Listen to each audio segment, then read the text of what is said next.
And now I'm going to show you how to install the contact sensor. The sensor is made up of two parts, the sensor side, which is the large piece, and the magnet side, which is the smaller piece. The first thing we're going to do is peel off the backing off the 3M tape and then apply it to the magnet side. Next, I'll apply it to the sensor.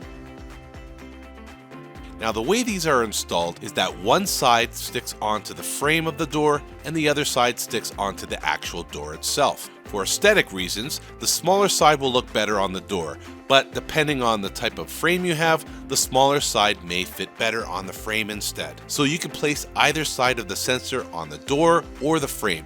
Before installing the sensor, here are a few tips you should pay close attention to, which will help avoid any connection problems or reading errors. Number 1.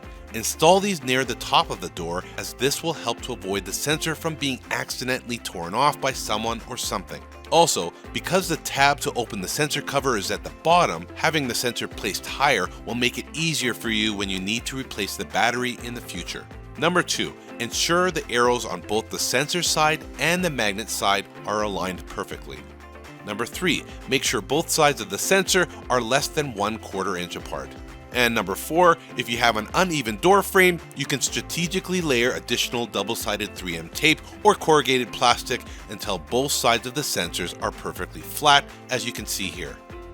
Once you've decided where you want to install the sensor, remove the 3M backing off one side of the sensor. I'll do the sensor side first, which is the large side.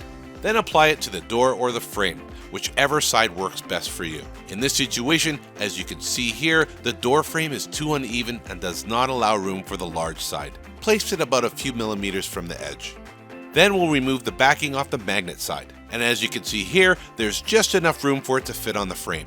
Again, make sure that the arrow on the magnet side aligns with the arrow on the sensor side.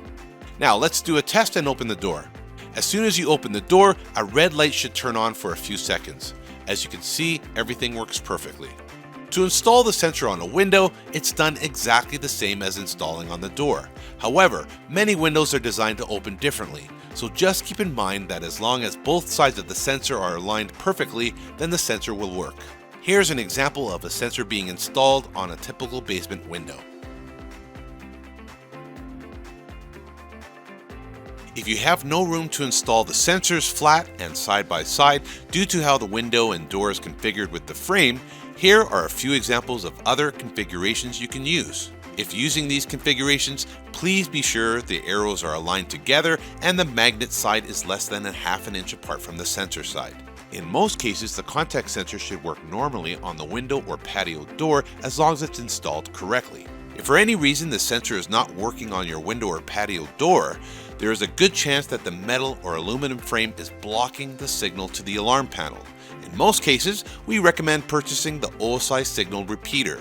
The OSI signal repeater will not only fix this issue, but it can also help the signal go through barriers and walls, including some made out of concrete, depending on the thickness. It also allows for the contact sensor to be installed at much farther distances on your property, including detached garages or sheds. You now know how to install the contact sensor on your window or your door. Well, we hope this video helped you out.